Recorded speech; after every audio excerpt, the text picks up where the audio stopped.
Hello दोस्तों, welcome to math solution academy. आज हम लोग class 12 math chapter 1 relation and function का एक्सरसाइज 1.2 का इंट्रोडक्शन वीडियो देखेंगे।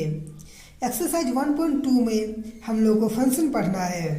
तो फंक्शन को पढ़ने से पहले सबसे पहले हम लोग कुछ टर्म्स जान लेते हैं, क्योंकि ये सारा टर्म्स क्वेश्चंस बनाते टाइम हम लोग यूज करने वाले हैं।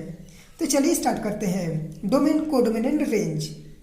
तो मान लेते हैं कि दो इस तरह से वेन डायग्राम दिया हुआ है। तो डोमेन किसे कहेंगे?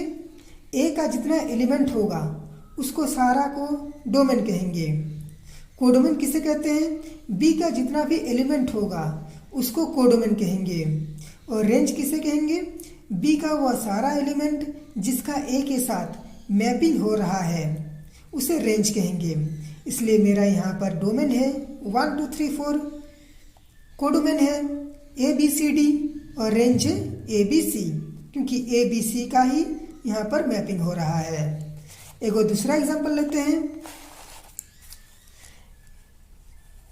इसमें डोमेन क्या है? A का सारा एलिमेंट मतलब 1 2 3। कोडोमेन क्या है? B का सारा एलिमेंट मतलब ABC। और रेंज क्या है? B का वह एलिमेंट जिसका मैपिंग हो रहा है। तो यहाँ पर हम लोग देख सकते हैं कि A, B और C सभी एलिमेंट का मैपिंग हो रहा है, इसलिए रेंज और कोडोमेन यहाँ बराबर हो जाएगा। एक और एग्जांपल लेते हैं। इसमें डोमेन क्या होगा? ए का सारा एलिमेंट 1 2 3। कोडोमेन क्या होगा? बी का सारा एलिमेंट ए और बी। रेंज क्या होगा? कोडोमेन का वह एलिमेंट जिसका मैपिंग हो रहा है यानी कि बी। अब आप लोग को डोमेन, कोडोमेन और रेंज अच्छी तरह से समझ में आ गया होगा। मान लेते हैं मेरा कुछ इस तरह से कुछ रिलेशन दिया है। तब इसमें जो ऑर्डर्ड पेयर का पहला एलिमेंट होता है वो डोमेन होता है और दूसरा जो एलिमेंट होता है वह रेंज होता है। इस बात को याद रखना है। जैसे यहाँ पर 1 का मैपिंग हो रहा है बी के साथ, 2 का बी के साथ, 3 का बी के साथ, 1 का बी, 2 का बी, 3 का बी। तो जो पहला एलिमेंट है वो डोमेन होगा और जो दूसरा एलिमेंट होगा वह रेंज होगा। तो क्या हम लोग जो रिलेशन दिया रहता है उसमें कोडोमेन फाइंड आउट कर सकते हैं? नहीं, क्योंकि कोडोमेन का पूरा यहाँ पर जानकारी नहीं दिया रहता है, बस रिलेशन में डोमेन और रेंज ही दिया रहता है। अब हम लोग देखते हैं कि डोमेन, कोडोमेन और रेंज में रिलेशन क्या है। तो हम लोग देख सकते हैं कि जो रेंज हो रहा है वह कोडोमेन के इक्वल हो सकता है, जो रेंज है वह कोडोमेन के इक्वल हो सकता है, नहीं तो रेंज में भी लेस देन कोडोमेन। तो रेंज जो है कोडोमेन से छोटा हो सकता है। इसलिए हम लोग कह सकते हैं कि range is always equal to subset of codomain. Range हमेशा कोडोमेन के बराबर नहीं तो इसका सबसेट होगा। अगर हम लोग को इस तरह से कोई फंक्शन दिया है तो इसका मतलब क्या है? तो इसको पढ़ेंगे f is a function from n to r। n है नेचुरल नंबर, r है रियल नंबर। तो जो पहला होगा उसको डोमेन बोलेंगे, जो दूसरा होगा उसको कोडोमेन बोलेंगे। इसको याद रखना है, आगे वीडियो में हम लोग यूज करेंगे। अब हम लोग समझते हैं इमेज एंड प्री इमेज। तो इमेज क्या होगा? यहाँ पर हम लोग देख रहे हैं कि ए का जितना एलिमेंट है उसको डोमेन बोलेंगे, बी का जितना एलिमेंट है उसको कोडोमेन बोलेंगे और जिसका मैपिंग हो रहा है उसको रेंज बोलेंगे। तो ए का जितना एलिमेंट होता है उसी को प्री इमेज बोलते हैं और जो रेंज है उसी को इमेज बोलते हैं। आप इसे इस तरह से भी समझ सकते हैं। 1 का मैपिंग हो रहा है ए के साथ, 2 का बी के साथ, 3 का सी के साथ, 4 का भी सी के साथ। तो इस तरह से हम लोग इसको समझते हैं कि 1 का इमेज होगा ए, 2 का इमेज होगा बी, 3 का इमेज होगा सी और 4 का भी इमेज होगा सी। नहीं तो ऐसे भी बोल सकते हैं कि ए का प्री इमेज है 1, बी का प्री इमेज है 2, सी का प्री इमेज है 3, सी का एक और प्री इमेज है 4। तो हम लोग देख रहे हैं कि जो ए का जितना एलिमेंट है जिसको डोमेन बोलेंगे वही मेरा प्री इमेज होता है। किसका? जो रेंज है उसका। तो रेंज को हम लोग इमेज बोलेंगे।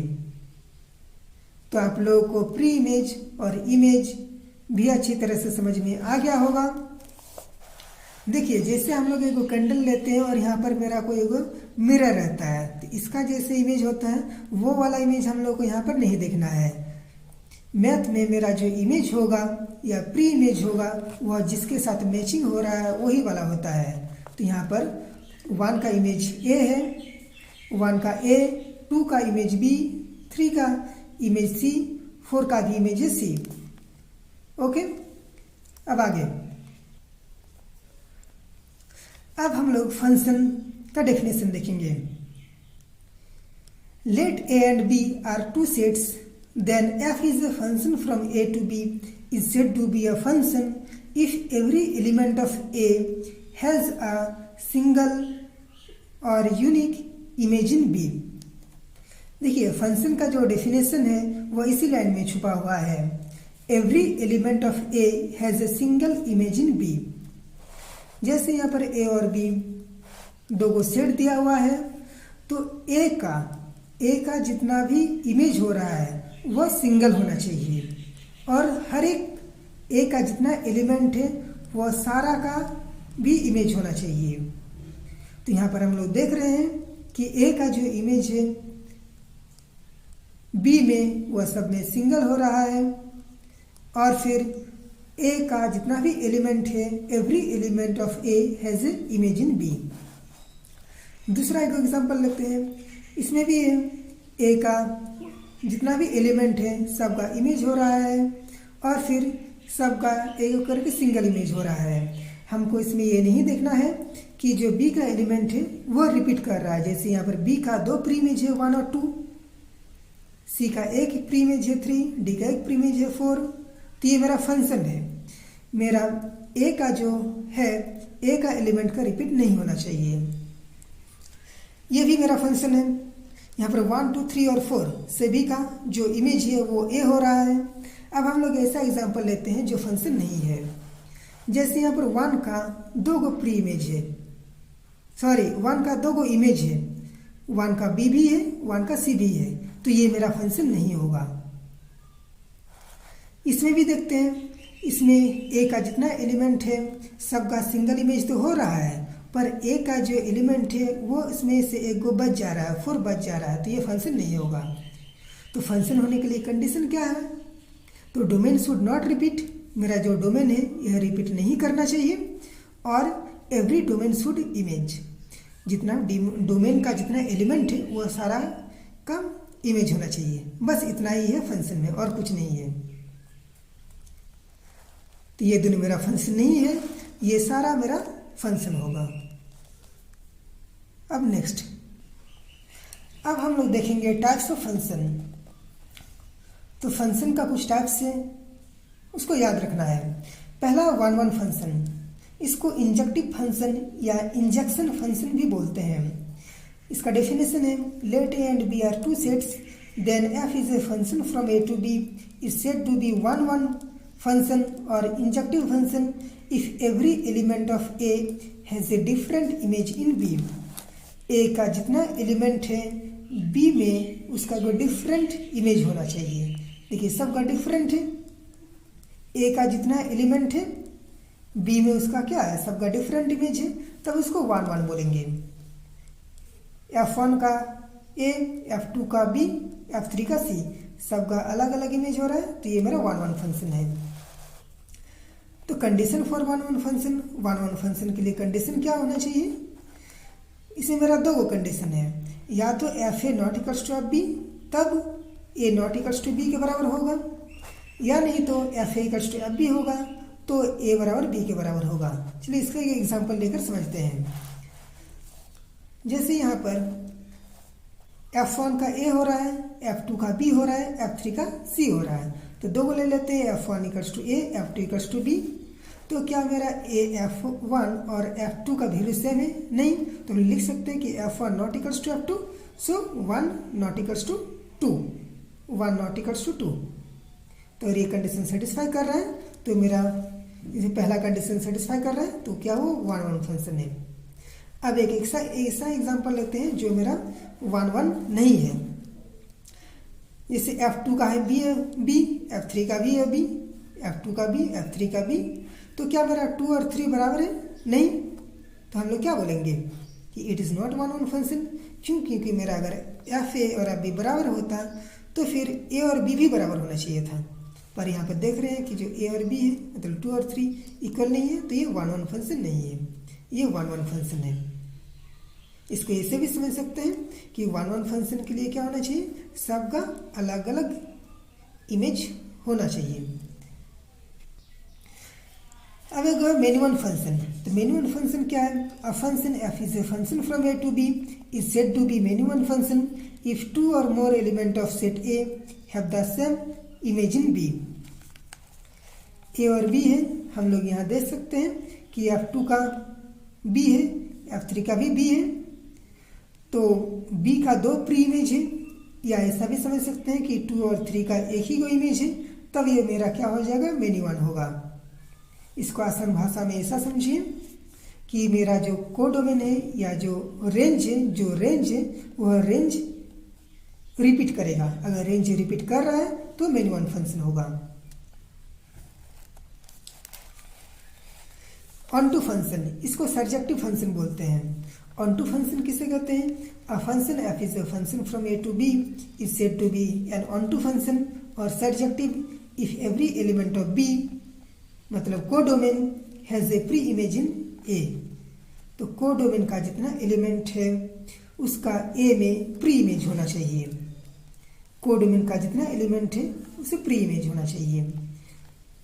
ये कोडोमेन का जितना एलिमेंट है सबका मैपिंग हो रहा है। अगर हर एक एलिमेंट का मैपिंग होगा तो उसको बोलेंगे ऑनटू फंक्शन।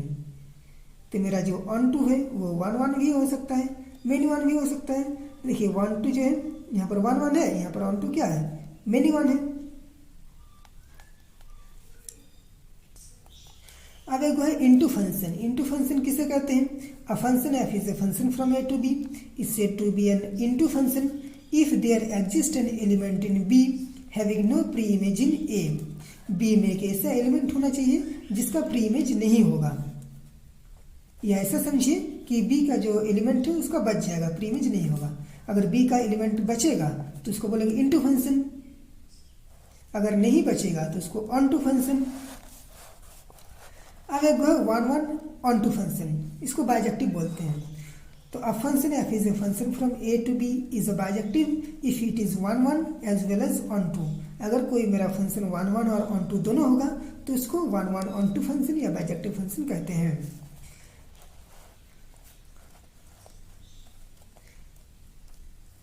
तो इसके लिए मेरा जो कंडीशन है वो F X equals to F Y अगर होगा तो एक्स इक्वल्स टू वाई होना जरूरी है।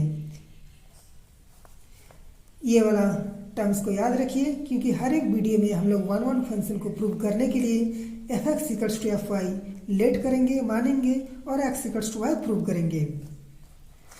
ऑनटू अगर कोई फंक्शन ऑनटू होगा तो हम लोग F X equals to Y prove करेंगे।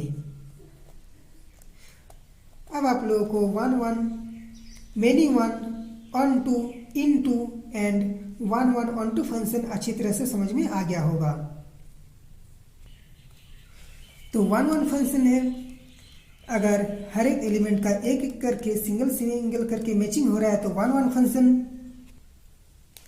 अगर बी का जो एलिमेंट है, बी का एलिमेंट का 2 को प्री इमेज हो रहा है या 2 से ज़्यादा प्री इमेज हो रहा है तो मेनी वन फंक्शन।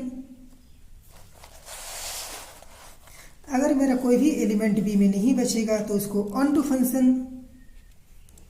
अगर बी में कुछ एलिमेंट बच जा रहा है तो इसको इनटू फंक्शन कहेंगे। अब हम लोग देख लेते हैं कि जितना क्वेश्चन है उसको सॉल्व कैसे करेंगे। तो सबसे पहले हम लोग एरो डायग्राम या वेन डायग्राम जो बोलिए वो ड्रॉ करेंगे, और उसमें डोमेन और कोडोमेन जो रहेगा वो एलिमेंट को लिखेंगे।